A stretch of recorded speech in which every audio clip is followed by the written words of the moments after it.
What's up, you guys? We are going to crush it today. Welcome back to another episode of the Mighty Mike Show. Today's guest is a longtime friend. We've been connected for a long time back in the lovely California coast. I'm excited. Today's guest actually is an expert in fix and flipping houses, and he's a regular guest on TMZ. He's just a big character, big as life. Love the guy. So don't go anywhere because we're going to dive into it right after this.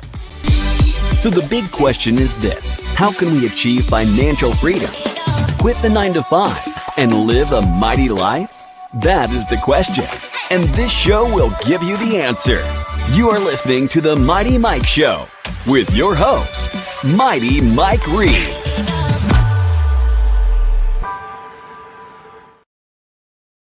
Awesome. What's up, Zach? Welcome to the show. Hey, what's up? Zack Ross, the man, the myth, the legend. What have you been up to, man? Just pretty much like flipping houses and just running my Airbnbs. I'm working on a house flipping TV show that I'm trying to get into pretty soon. Hopefully, I just have something I need to finish before I get into the house flipping show. So hopefully I could, get the ball rolling on that. Then, managing Airbnbs really right now, and just working on that. That's cool, man. So for those crazy people that have been hiding under a rock and don't know Zack Ross, why don't you tell us a little bit about yourself, your personal life, what you got going on? Where you're in Los Angeles, right? Southern California. I'm from Northern California, San Jose Bay Area, and I recently just moved into one of my Airbnbs, temporarily because I'm gonna do a subdivision. Then once I either refinance on this or sell it, there's 4 units here, so I'm staying in. There's 2 single family homes and 1 duplex, so I'm staying in one of the single family houses, and I'm renting one. I actually got to evict the tenant now, and then the other 2 are Airbnbs. So once I refinance on this or I sell it, I'm gonna go ahead and move to LA. Yeah, that's what is it that attracts people to LA? I never really got it. I went by, I think it's who you know, right? Because when I went down there, I went to the Hollywood sign and I was like, man, this place sucks. I just drove through. I'll give you an interesting story. One, I think the networking is very good. And then 2, there's just the Bay Area is overly diversified now to where it's kind of like now I feel like the outsider. So I want to go to LA because I think like, I grew up surfing and skateboarding and stuff, and I listen to just all that, kind of music, Sum 41, stuff like that. But it's just, the Bay Area is just with the tech industry, it's just areas that used to be certain cultures are just completely different now. So, I just feel like the outsider now. So, just going to go to LA. But the networking is really good. So, funny story, I went to Calabasas, and I just want to check it out. And I went to the Commons, they call it, and it's pretty much like a little strip mall area. Yeah. They have coffee shops, a bookstore, stuff like that. And I was there at a restaurant, and I was just eating some food, and I was making eye contact with this chick, and she was cute. She was blonde, blonde blue eyes, and she was, but she was much older. I was married at the time, so I was kind of like, hi, so I said, hey, and then, but we kept like making eye contact. But the thing is, she was sitting at the bar, and I was sitting at a little 2-seat table, and she was like turned to the side, so she wasn't even facing straight to the bar. And I was like, I just thought it was, we're just kind of looking back at each other and like flirting a little bit, but I was married, so I was just kind of like, I was like, all right, man, I got to get out of here. Danger. And then I went back. I said danger. Yes, stranger danger. So I went back to my Airbnb, and it was funny. I was just laying in bed and I was watching TV, and then I saw this chick come on TV, and I was like, "What?" I was like, "Wait a minute, that's not the chick that that was at the restaurant, was it, dude?" And it sure was, dude. It was Denise Richards, actually. And so I was like, "Oh my god!" And I was just like, the rest of the day, I was like, "Dude, I should have went and talked." So I was like, but anyways, it's man. Yeah, so LA is interesting. You'll run across like a lot of celebrities and stuff. And I was at another story. I was at Ty's house working for like Ty Lopez. I was working at, well, not working, but I was working with him. I didn't work for him, but I was working with him at his house in Beverly Hills. And then that was around the time there's like some networking group. I think it's called like 100 Million or whatever. And there are a few people that were part of it, and they wanted me to come to like their after dinner, and so they got me into the after dinner. And then after that, we went to a little bar in Beverly Hills. It's not a little bar. It's I guess you could call it sushi. I think it's a little sushi bar. Mm. And we went in there and it was packed, and we just got lucky to get a seat. Uh, and there's two seats, and we're just sitting there. And then this dude sat next to me, and I didn't know who it was because growing up, I grew up skateboarding and surfing. Big dude, like 6 foot something, black dude, buff. And I was like, and I was just sitting there, and he was sitting next to me. Then and then the guy who invited me, he was like, when he had the opportunity, he's like, dude, you're sitting next to I think it was Scottie Pippen or something like that. And I was like, oh really? But I don't watch basketball. I don't know. Oh, dude. He's like, yeah, dude. He's like, that was my favorite basketball player growing up. So crazy. He's like that. He was telling me like he was tripping that like, oh my, like that was his idol growing up, and now here he is Dude, like Pippen was sitting the there. man.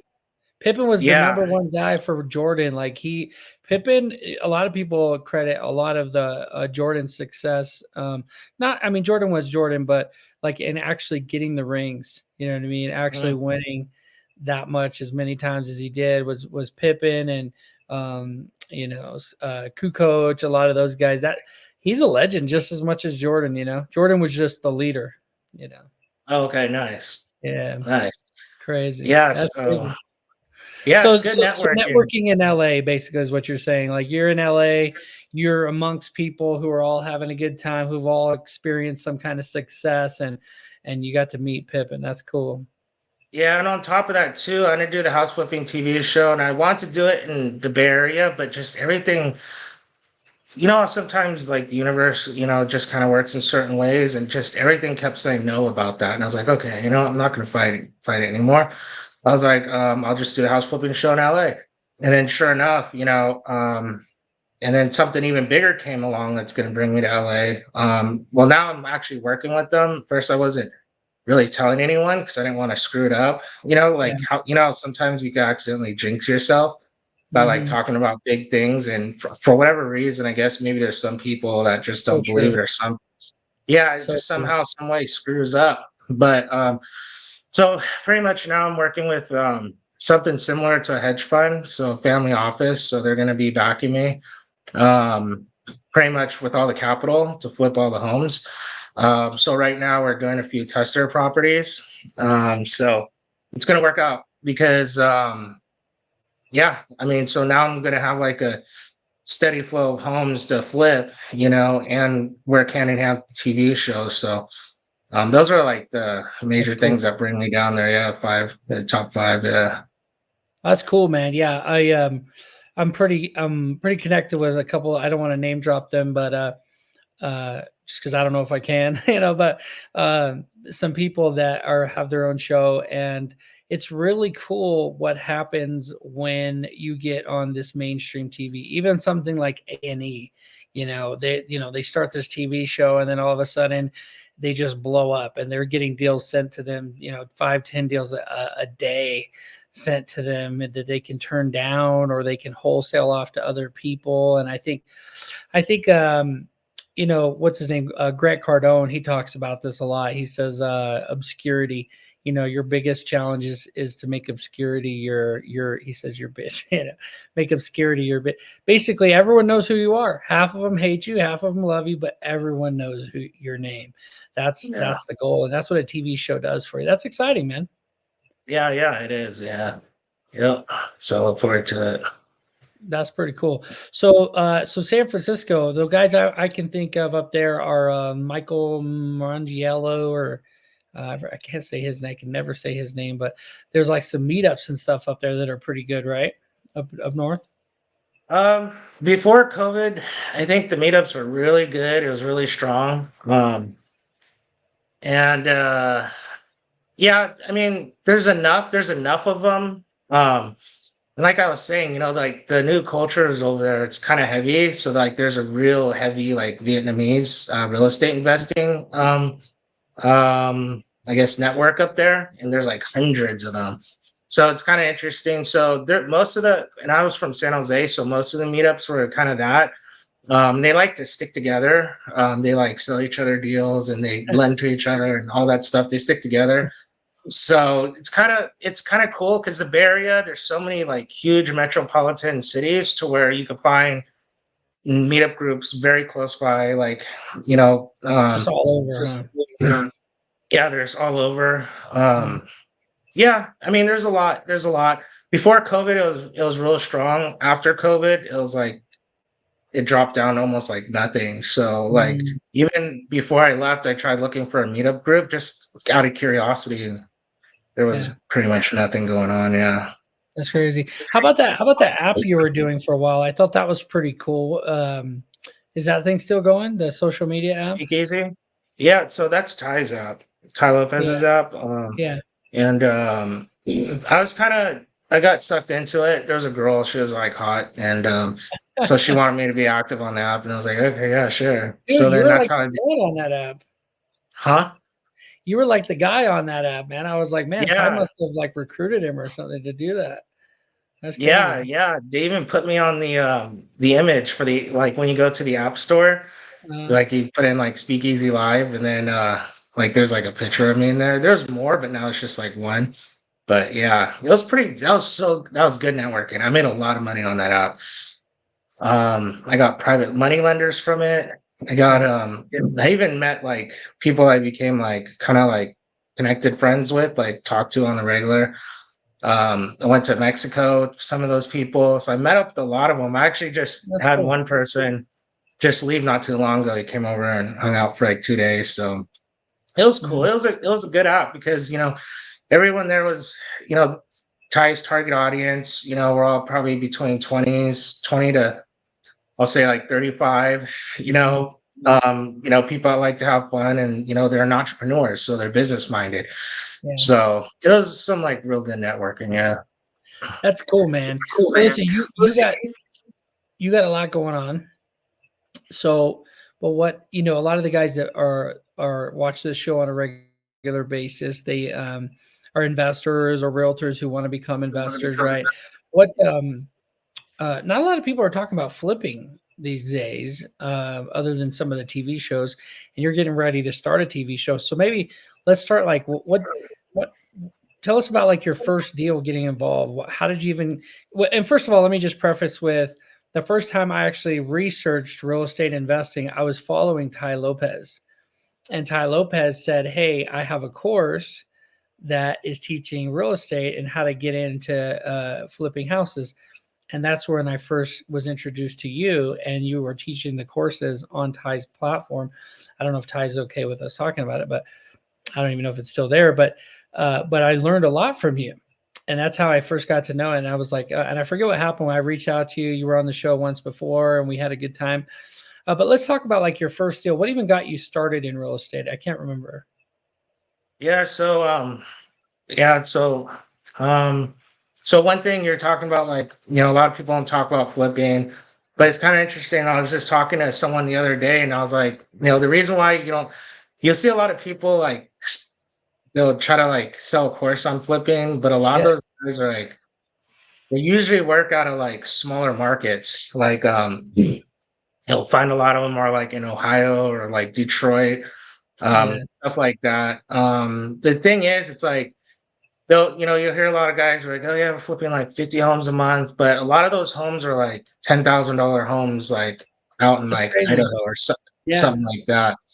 But in Ohio even. California, it's challenging. It's not only that, is that it takes way more capital to flip homes over here. Mm, Like the median home price where I came from, the median home price at the time when I got into real estate at 24, I'm 33 now. The median home price is 1.2 million, and now it's 1.8 million.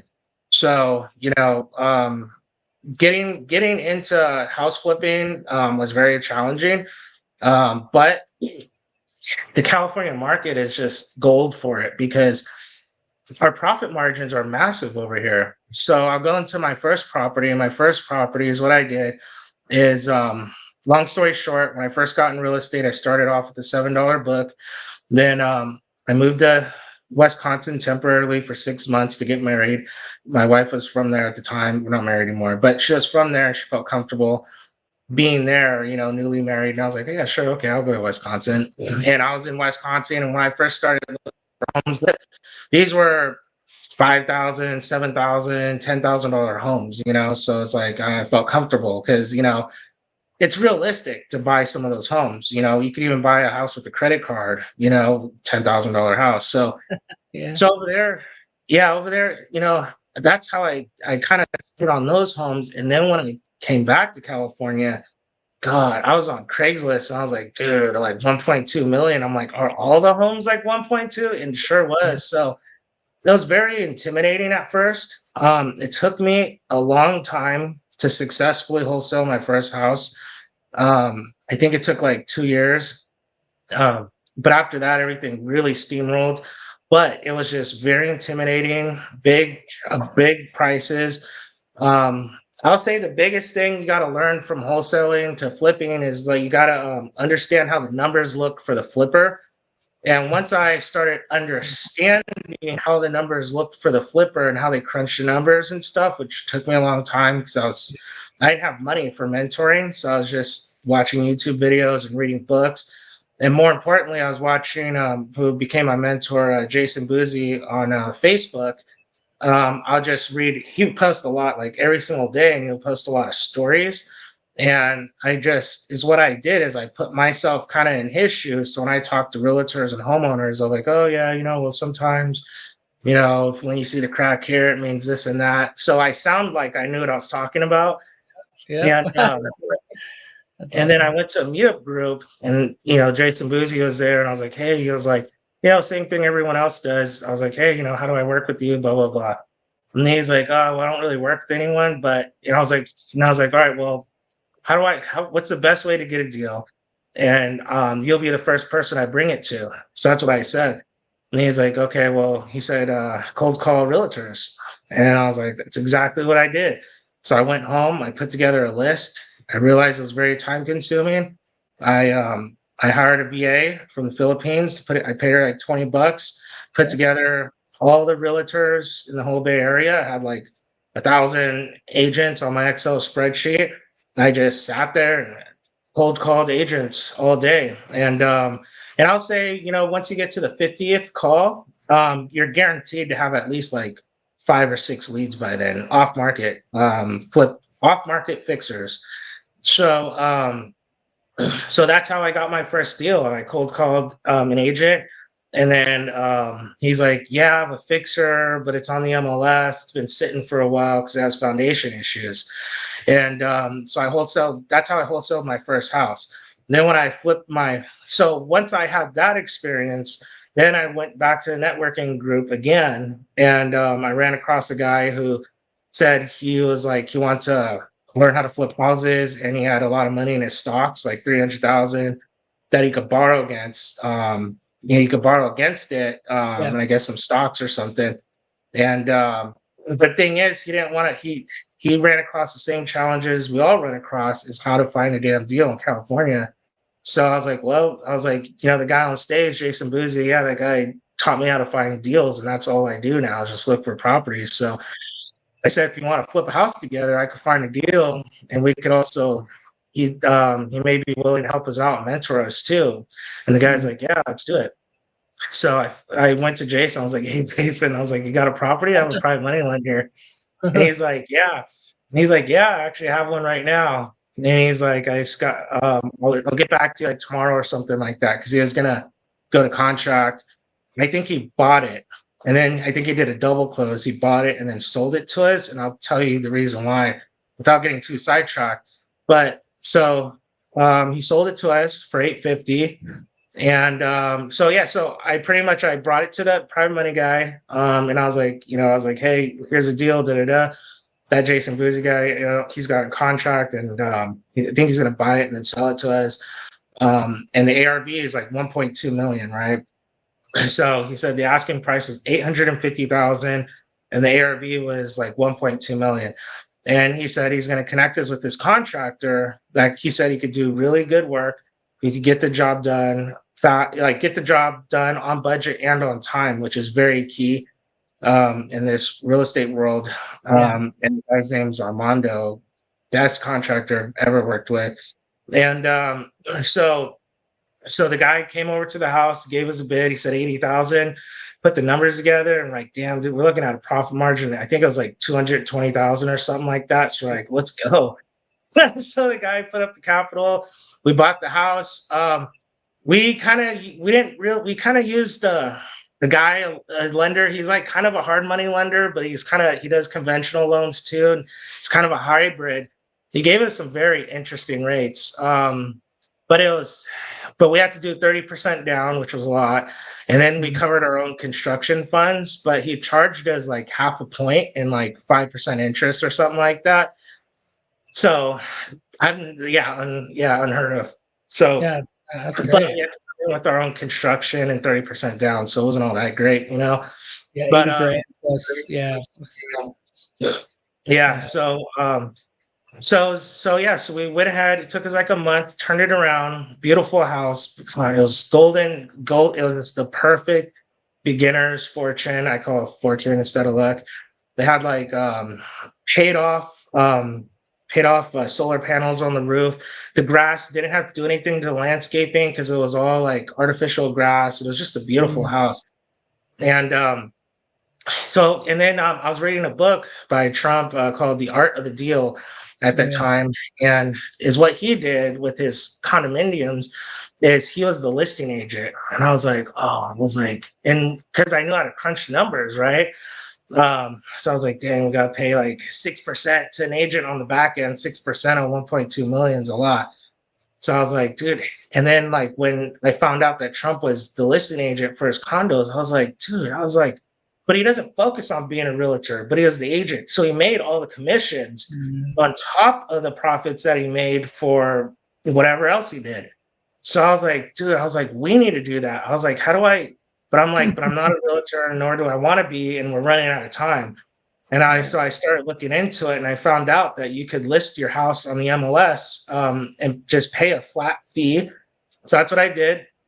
So I sold the house ourselves, first flip ever, 1.2 million, Campbell, California. And I used savvylaying.com. They're not around anymore. And it was just like $800 flat fee. They sent us, it included the realtor lockbox, the e-box, and it included the sign that goes out in the front door. They put our name and number on it, flyers, and it included like a few little, little few signs that you could put at the corner. It's like turn left, and then and then exactly, yep.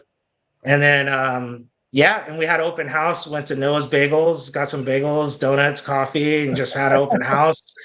And it lasted. I think. Oh, we were on Redfin. We were a hot house, so it had like a flame, a little fire. So it was really exciting, and cool, we got what we were asking for. Yeah, and cut out the realtor. We paid 3% instead of 6%, and we pocket like an extra whatever that is on 1.2 million.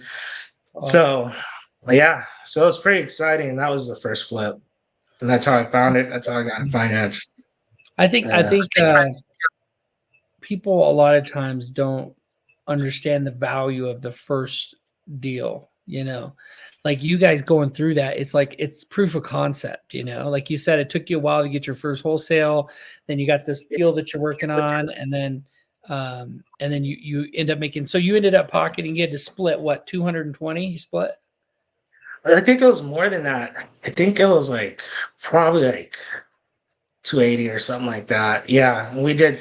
Oh, and I even got myself like I think I asked for like, I think it was like a 30.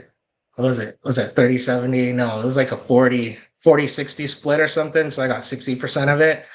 Because I told him, well, at the end of the day, I have to find the deal. I have to know how to crunch. I have to know Yeah. everything. I have to Yeah. find the ARV, did it all. And not only that, but putting it on the MLS ourselves, pocketing another 3%. So, I took a bigger percentage, but yeah. Yeah, but that's whatever you work out with the person. That's the crazy thing. I love the book Who Not How, because it demonstrates the idea that, yes, there's a lot of tactics and strategies and things you can do till you're blue in the face. But what really matters is that person that's going to connect you with the deal, like the guy that gave you the funding, or the guy who the private lender, or the contractor who was able to make it happen without you waiting and having to have like a whole year of holding costs, or you know what I'm saying, like all these who's in real estate. How important are the who's in real estate? Wow. I never thought about that. That's a really good concept that I think after this I'm going to start thinking about, because it's very interesting. Like, um, I think by nature I understand that, but I never understood those words, who, not how. But by nature, I kind of do that, I think, because there's like a casting. I don't know how I ended up. Anyways, I have auditions tomorrow for a TV show, Mm. and and I kept getting a text from like a casting agency and like, hey, are you available at 9 a.m.? We're gonna do it. But I'm just not a morning guy. So it was like a year of like text. They'll text me like maybe like once a month or twice a month. And I just wasn't into it. And I was like, fine. One day I was like, you know what? I need to start waking up early, dude. And then I was like, oh, cool. Yeah, I'll do it. So I woke up early. I got on there, and I didn't take it serious, so I kind of like trolled a little bit. Um, the lady was kind of like attractive, so I was like, "Hey," I was like, "What's your Instagram?" And then she gave it to me. I was like, "Oh, interesting." So I added her on Instagram, and then and she was private, and then she allowed me to follow her. And then the next day, so for that casting, you're supposed to like pay to be a part of their thing, and Okay. then you're supposed to like upload pictures, and you're just part of their whole program, and you have to pay to be a part of it. But I guess after she saw my Instagram that she saw us on TMZ a lot, then I got a text the next morning. I was like, hey, they're like, these people want you to audition for a show, are you interested? And I was like, yeah, sure. Yeah, man. So it's kind of interesting. It's like that, the who, not the how, Mhm. because I was able to connect directly with the casting director on Instagram, and then without having to go through the how, without having to go through the how and like, oh, pay for this and how to Mhm. get to it. She just saw it and she's like, oh, so we connected, and it was the who. And then I guess there's like a couple other castings that they're asking me to be part of too. So it's kind of interesting. But yeah, That's it's a cool. really good concept. That's so cool. I mean, I just hope that you remember the little guys or the little big guys when you're rich and famous, Yeah. when you're alongside the guy from The guy from Gladiator. Glad. Well, it's all about the who's. Yeah, So exactly. um yeah, so So cool. but I don't know. There's people that are. I'm not, of course, I'm not going to name any names, but there's a lot of people that I guess you can say are like big and this and that are in real estate. But like personally, I just don't like them because I think there's like a lot of high levels of narcissism with a lot of the people. So Yeah. at the end of the day, I tend to end up being like, I tend to spend more time with people that are less narcissistic. I learned that from Ty. I learned how to quiz people using Dark Triad and using Oh yeah. Hexaco. Yeah. And because I spent a lot of time with Ty, and we were trying to bring people into the real estate course, more people.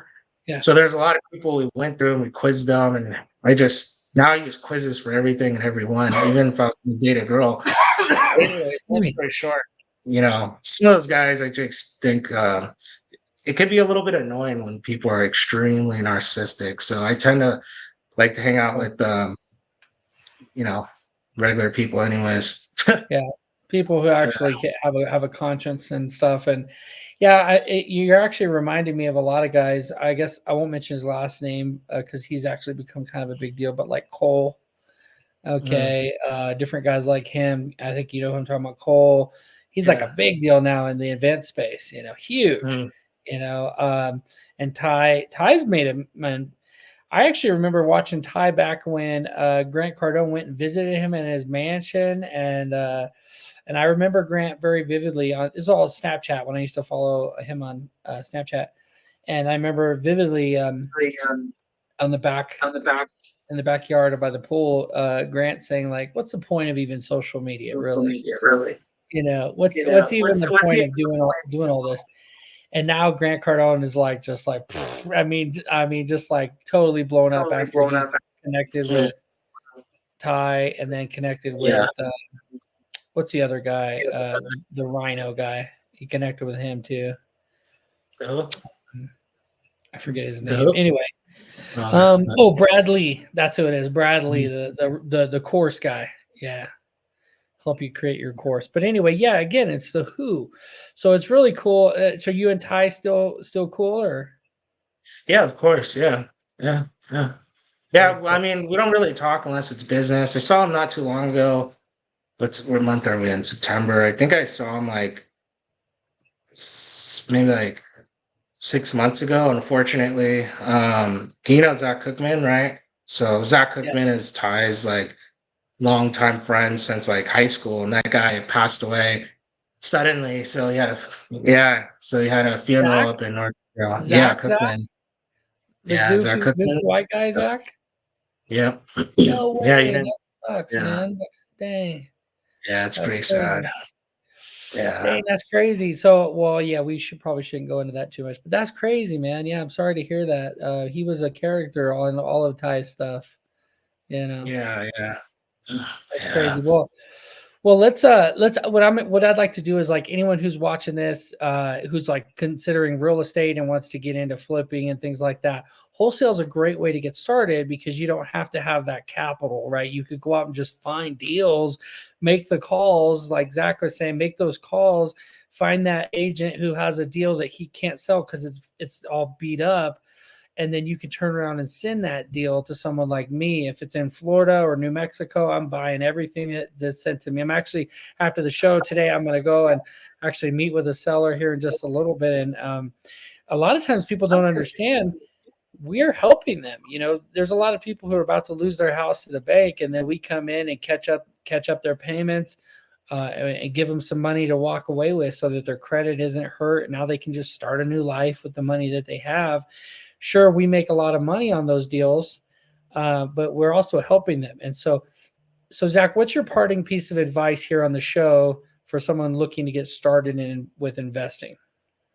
Yeah, I just really want to highlight on what you just said. Wholesaling, I believe, is um, a very good way to get into real estate. And of course, for that reason that you mentioned, it doesn't require any capital other than LLC. If it does require any capital, it's probably like what, a couple $100. That's just to structure Yeah. your LLC. But two reasons why I think it's really important to get into wholesaling, and I mentor people one on one and stuff. So I tell students, I don't market it, just people just reach out to me. So I've mentored a few people, and is what I tell them is like, there's 101 ways to make money in real estate, but no matter what, you have to know how to find a deal. So even if you got so okay, so if you want to be a developer, well, you got to learn how to find a deal. If you want to be a house flipper, you have to learn how to find a deal. If you want to Airbnb, you have to learn how to find a deal. If you want to just be a landlord, you got to learn how to find a deal. So no matter what, you got to learn how to find a deal. And wholesaling is kind of like the stepping stone to learning any sort of real estate, because first off, you got to learn how to find a deal. And then once you do find one, you learn how to structure the contract, which is very important. Then you learn how to sell the contract.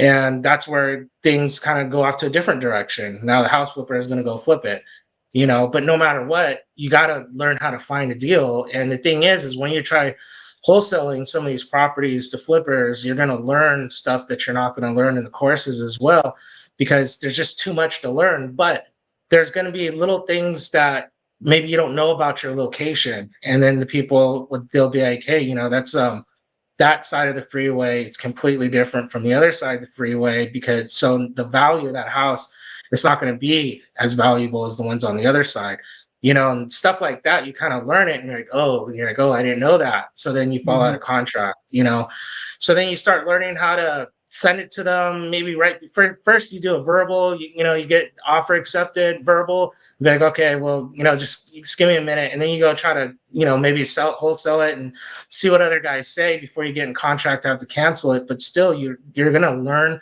what makes a deal, and then once you learn how to successfully wholesale, which is what I did, then I had the confidence to go to lenders, and I was like, hey, let's do this, let's do that. And I knew how to find deals. I knew how to crunch numbers. So now, I was able to graduate into the house flipping. Now, and one more thing for that is I was able to work with the private money lender at that time, the guy who wants to invest. And the value that I was able to bring is I knew how to process deals, I knew how to find deals, but it's tough. It takes a long time. So he didn't know how to do it and he didn't have the time for it. And he was an introvert and he sure as hell wasn't going to make 50 calls a day looking for a deal. Yeah. So even if you have like 2 million that you want to put to work, you still got to learn how to find a deal and crunch the numbers, Yeah. So, wholesaling is a really good stepping stone. And, it's rough. It's very rough at first, but it's going to pay off. Real estate investing pays off in the long term. Like, look where I'm at now. Like, I'm staying in one of my flips temporarily. So no matter where you go, you're gonna just. I got houses up and down California right now, so It's a yeah. good place to So be in. yeah, wholesaling's good. And another thing, there's more to. I think you'll. Yeah, wholesaling's really good. I'm glad I started off with wholesaling, and I think it's important. It's very important. Yeah, wholesaling's big, and then and flipping can be big too. But the one thing I learned is like, once you take care of that first, $5,000 or $10,000 in cash flow, depending on where you live, right? Uh, you have this cash flow coming in. All of a sudden, now it opens you up to like, well, I'm not so much concerned about the cash flow. Now it's like if I can make more in equity, right? Or if I can get an equity play on like a warehouse or a multifamily deal, and you get 25% of an $8 million deal, you may get zero cash flow. But now because so there's like different levels to it, which I think is cool. It's like really the sky is the limit. Even when you think you're cash flowing like crazy and you're buying, like Grant, for example, or I mentioned him a couple times, but there are other people out there doing it that are just crushing it. There's still more you can do. You can still like go up to that even more level and start buying businesses or portfolios that have tens of thousands of units. It's crazy how it works. That's why I say there's like 101 ways to make money in real estate because once you learn one avenue, you Mhm. discover like there's another one. So, 101, I mean, it just keeps going and going and going, like you keep discovering stuff. Like I discovered, I've done it before. I was gonna do an assistant living place, at a house, had a few houses in Vallejo. I was gonna do an assistant living in one of the houses. And then the lady who was mentoring us, she's like, okay, well, in the meantime, it was going to take a while. So in the meantime, she's like, well, you could do a room and board. So like, and that was something I never seen any courses on room and boards, but it was just something that I kind of discovered. And it's pretty big in the Filipino community, Yeah. the room and boards. And they love doing assistant living. They call it like 6 beds, I believe. But you can have a room and board prior to the assistant living because it doesn't require any licensing and stuff like that. Um, and then I discovered that there's social security workers to where you could pay them a fee and they'll send people to you. Like I was like, that's what I'm saying. Like there's 101. You go start going down one alley, you start going down assistant living, and I start discovering room and board, and I start discovering like how social workers work with like you know housing people like ourselves. I was like, God, I was like, there's so many, like, it's like every avenue you go, like, there's so many things you could do with real That's estate, crazy. It's crazy. Yeah, go ahead. No, they have like the recovery houses, right? Where you can do, where you can like pay for a house and like have a whole group of guys living there. One guy's the manager who lives there free. The rest of them pay a premium to stay there because they're in recovery. They're part of a program. And then some guys will even lease the actual house to the program manager who owns that business for a premium, Mhm. $3,000 a Yeah, month. When normally your rents would only be, let's just say 2,000, you can get 3,000 a month because he gets to do whatever he wants inside of there and have a whole bunch of people renting by the room. Also, the colleges having the what is it, dorm rooms and stuff like that, and they're going to trash it, so you always make it like heavy duty commercial grade everything. Yeah. Yeah, industrial carpets like the ones you find like office buildings. Yeah, what Yeah. is it, shrub, or what is it? No, it's like woven in kind of carpet. Yeah, It's like yeah, it's like really short. Yeah. Like it's even nothing's like getting this, under like it. woven in. It's like I forget what it's called. But I've actually flipped some houses that have those in them, and it's always like, man, this stuff is tough. You can't even cut through it. You got to start on the edges and start pulling it up. It's Yep. crazy. So what do you got going on? What do you got? How can people reach out to you? I know there's wholesalers. I've met with one today that I was telling you about, or that was saying we have some wholesalers that I tell them, hey, send us deals for Los Angeles, send us deals for California. I'm buying deals in New Mexico. Pretty much, if you connect with us, we can tell you who to send deals to, if not to us. So how can people reach out to you, Zack, directly? Instagram is the best. I like using Instagram. It's like a business card on steroids. It kind of gives people everything they need to know. So it's I like using Instagram. I respond. Usually I respond to people on Instagram. Okay. Um What is that, Zack Ross? Or yeah, Zack Ross _RE for real estate. But usually I'm awesome. like the first one that comes up for Zack Ross, but it should work. Yeah. Yeah, so Very I'm looking for let's see, I'm looking for deals in LA, contractors as well. If anyone happens to know any contractors, or if you're a contractor, I'm always gonna need contractors. Yeah, because I'm gonna be once I'm done with a few other flips, I'm probably gonna be trying to flip maybe like 5 at a time in LA. So definitely gonna need deals, definitely gonna need contractors. Um, if people want to partner, I do partner with people. And then what else? Yeah, Yeah, yeah. So if little you guys, JV partnerships. They bring you the deal. You go JV with them. yeah, and if people have questions too, I always respond to people. If they have like a question on they need help with something, I always respond, and so I help people out too. So Very yeah. cool. Yeah, you've always been very helpful. I know there was a couple times I was trying to figure out some seller financing stuff, and it was like, you walked me through it and helped me. So yeah, I highly recommend anybody has questions. Uh, especially in California.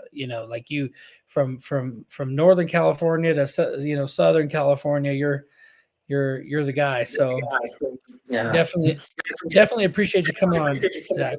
Yeah. Yeah. No problem. Thank you. All right, you guys.